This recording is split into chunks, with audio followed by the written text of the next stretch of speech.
অপরাজিত 50, 62 এবং অপরাজিত 84। ওয়েস্ট ইন্ডিজের বিপক্ষে ওডিআই সিরিজে এটাই মাহমুদুল্লাহর ব্যাটিং ফিগার। 3 ম্যাচে মোট রান করেছেন 196, গড়টাও 196। পুরো সিরিজে রিয়াদকে বোলাররা আউট করতে পেরেছে মাত্র একবার। সিরিজ জুড়ে সবচেয়ে বেশি 11টি ছক্কা হাঁকানো ব্যাটারও এই বাংলাদেশি। বলার অপেক্ষা রাখে না কেমন ছন্দে আছেন মাহমুদুল্লাহ। 6 নম্বরে ব্যাট করতে নেমেও হয়েছেন সিরিজ জুড়ে 2 দলের ব্যাটারদের মধ্যে সর্বোচ্চ রান সংগ্রাহক।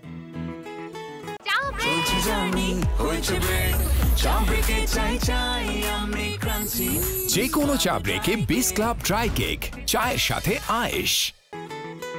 কিন্তু এমন ব্যাটিং উপহার দিয়েও নিশ্চয়ই হাসি নেই মাহমুদুল্লাহর মুখে, কারণ তার দল জয় পায়নি একটা ম্যাচেও, বরং হয়েছে ধবল ধোলাই। মন খারাপের আরও একটা কারণ হয়ে দাঁড়াবে যখন দেখা যাবে সর্বোচ্চ রান সংগ্রাহক হয়েও সিরিজ সেরা হতে পারেননি এই টাইগার ক্রিকেটার। সিরিজ সেরা হয়েছেন উইন্ডিজ ব্যাটার শেরফান রাদারফোর্ড। 83.5 গড়ে 167 রান করা এই ব্যাটার রিয়াদের চেয়ে পিছিয়ে আছেন 29 রানে। তবুও দল জয় পায়নি বলেই এই অর্জনটা হাতছাড়া হলো মাহমুদুল্লাহ রিয়াদের, যা কিনা হতে পারত এই ক্রিকেটারের ক্যারিয়ারের প্রথম প্লেয়ার অব দ্য সিরিজ পুরস্কার। 17 বছরের ক্যারিয়ারে রিয়াদ কখনোই সিরিজ সেরার পুরস্কার জিতেননি। টেস্ট ক্রিকেটকে বিদায় বলেছেন আরও প্রায় 3.5 বছর আগে। হারারেতে হওয়া নিজের শেষ ম্যাচের আগ অবধি এই ফরম্যাটে কখনোই ম্যান অব দ্য ম্যাচের পুরস্কার জিতেননি মাহমুদুল্লাহ। তবে সাদা জার্সিতে নিজের শেষ ম্যাচটা ঠিকই রাঙিয়েছিলেন সাইলেন্ট কিলার। প্রথম ইনিংসে ব্যাট হাতে অপরাজিত ছিলেন 150 রান করে, এবং ম্যাচ শেষে বাংলাদেশের বড় জয়ের পাশাপাশি যেতে যেতে রিয়াদ ছুঁয়ে গেছেন নিজের ম্যাচ সেরার পুরস্কারটাও। টি-20তেও আছে মাহমুদুল্লাহর একই ঘটনা। দেশের সবচেয়ে সফল টি-20 ক্যাপ্টেন তিনি। তার অধীনেই অস্ট্রেলিয়া, নিউজিল্যান্ডের মতো পরাশক্তিদের নাকানি ছুবানি খাইয়েছিল টাইগাররা। কিন্তু এই ফরম্যাটেও কখনোই সিরিজ সেরা খেলোয়াড় হওয়া হয়নি রিয়াদের। এখন তো আর সেই সুযোগটাও নেই, কারণ ইতোমধ্যেই ছোট ফরম্যাটের জার্সিটাও তুলে রেখে দিয়েছেন।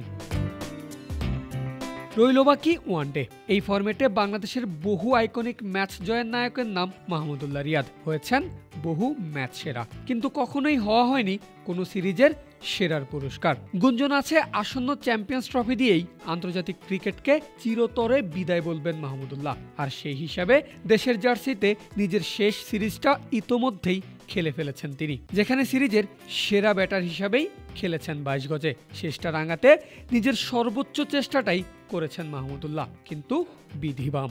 দলের ফলাফলে জেতা হলো না একটা সিরিজ সেরার পুরস্কার। শেষ ম্যাচে 321 রান করেও জয় পায়নি বাংলাদেশ।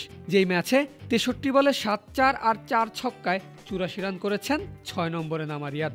এমন ম্যাচটাও যদি বাংলাদেশ জয় তুলে নিতে পারত, তবে সিরিজ জুড়ে এমন চমৎকার ব্যাটিংয়ের জন্য সিরিজ সেরার পুরস্কারটা অন্তত যৌথভাবে হলেও পেতে পারতেন বাংলাদেশের কিংবদন্তি। Parvez Al Hasan, cricket frenzy.